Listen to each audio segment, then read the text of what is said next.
His heart of great kindness and compassion pervades the domains of the 10 quarters. He discerns all Buddha's territories, the Buddha's doctrines, and the 3 periods. He wants to acquire the Buddha virtues and the bodhisattva's truth store ocean to help and benefit living beings. Hence, he first puts forth the thought of Bodhi. He wants to know everything in detail, the realm of essence, which resembles space, all kinds of ordinary beings, all the Buddhas, and the Buddha's doctrines. He wishes to obtain all the Buddha's power of reaching and staying in all paths to arrive at the state of non-lapsing and benefit ordinary beings. Toward all the multitudes of beings he ever arouses great compassion. He keeps far away from thoughts of anger and cultivates a benevolent heart. His pity's light shines on the 10 quarters and makes a refuge for the multitudes. All the Buddhas guard and remember him. His excellence is inconceivable. He wants to know everything in detail, the territories of all the Buddhas, the Tathagata's fine essence body, whose profoundness is hard to imagine, and the infinite store of excellence whose insight is extremely deep and vast. Therefore, his aspiration awakens, and he seeks Buddhahood with a single aim. He wants to know everything in detail, all the kinds of ordinary beings, and throughout the worlds of the 10 quarters to have unchecked, unobstructed insight. In all the worldly realms, gross and subtle, or immeasurably narrow and broad, within everything he perceives the One, and in the One he perceives everything.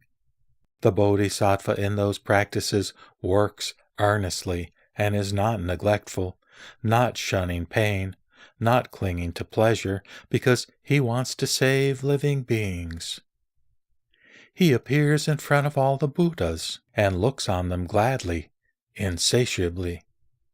He enters all the profoundest doctrines, the immeasurable seas of virtue. All living beings upon the 5 paths he cares for as he would an only child, cleansing them of many impurities and endowing them with pure qualities. He wants to make all seeds of Buddhahood accomplish their purpose and not perish. He throws down and subdues all the Maras, destroying them, leaving none remaining. He looks alike on the Tathagatas and the traits of all things in the 3 times. The profound, subtle, marvelous doctrine he always cultivates diligently. The bodhisattva always likes to look on the dominions of all the Buddhas. For this reason, all the Tathagatas baptize him with the nectar of insight. The faith of his heart cannot be stopped up. In steadfastness he is like a diamond. In the presence of all the Tathagatas he makes known his gratitude for their grace. The highest, paramount domain, being the immeasurable light of insight, awakens of itself, not through others. The bodhisattva, when he first aspires, can understand everything in detail, the lusts of the 5 paths of living beings, all kinds of action and retribution, and everything that is done by the mind. He knows all senses' keenness or dullness, countless innumerable characters, and the domain which transcends everything. The bodhisattva, when he first aspires, has endless desire for enlightenment, equal to the purest realm of essence.